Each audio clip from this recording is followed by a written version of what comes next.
Қайырлы күн, құрметті достар. 70-ге жуық тіл біліп, ғылымдар саласында екінші ұстаз, шығысын Аристотелі атанып, батыс пен шығысты мойындатқан, артына мол мұра қалдырған ғұлама, отырардың перзенті Әбу Насыр әл-Фарабидің туғанына биыл 1150 жыл.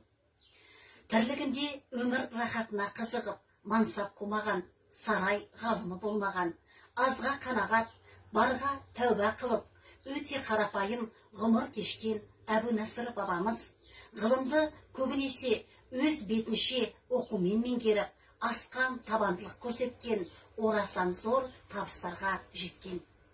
Осындайлық ұлы даланың перзенттерін насихаттау мақсатында Бұхар Жырау ауданының орталықтандырылған кітапханалар жүйесіне қарасты кітапханаларды дамыту бөлімі біз сүйер ұлым болса сен сүйатты аудандық кітапханалық жобасын дайындап, жыл басынан осы жоба аясында ауылдық кенттік кітапханаларда ақпараттық насихаттық шаралар, адамзаттың ұстазы атты тақырыптық көрмелер, ұшқан ұя Фараб туған елім танымдық кештері, Әл-Фарабидің әдеби музыкалық мұрасы атты әдеби сазды қонақжайлар, қайырымды қала тұрғындарының көз қарастары трактаты негізінде ізгілік акциясы, ендігі кезекте даналық сөздерінен челлендж ұйымдастырылып отыр.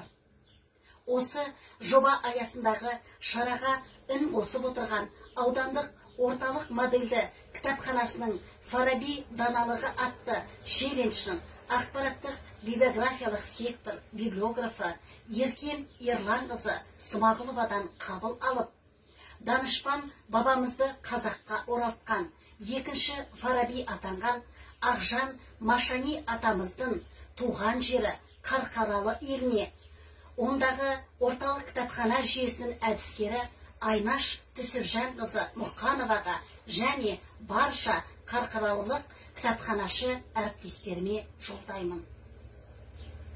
Шығыс әміршілерінің бірі Әл-Фарабиді арнайы сарайына шақырып, «Уа, екінші ұстаз, менің мемлекетінің болашағы қандай күйде болмақ? Болжалымды естігім келеді» десе керек. Сонда Әл-Фараби, елімнің болашағын білгің келсе, маған жастарымды көрсет, содан кейін айтайын деген екен. Бірде Әл-Фарабиге замандастарының бірі, алдыңда сан тарау жол жатыр. Бірі бақытқа, бірі атақ даңққа, бірі өнер білімге, бірі байлыққа бастайды. Қайсысын таңдар едің депті. Әрине, өнер білімге бастар жолды. Неге? Дегенде бабамыз, бақыт та, абырой даңқ та, байлық та өнер білімде деген екен. Олай болса, өнер білімді меңгерер, саналы да иманды ұрпағымыз көп болсын.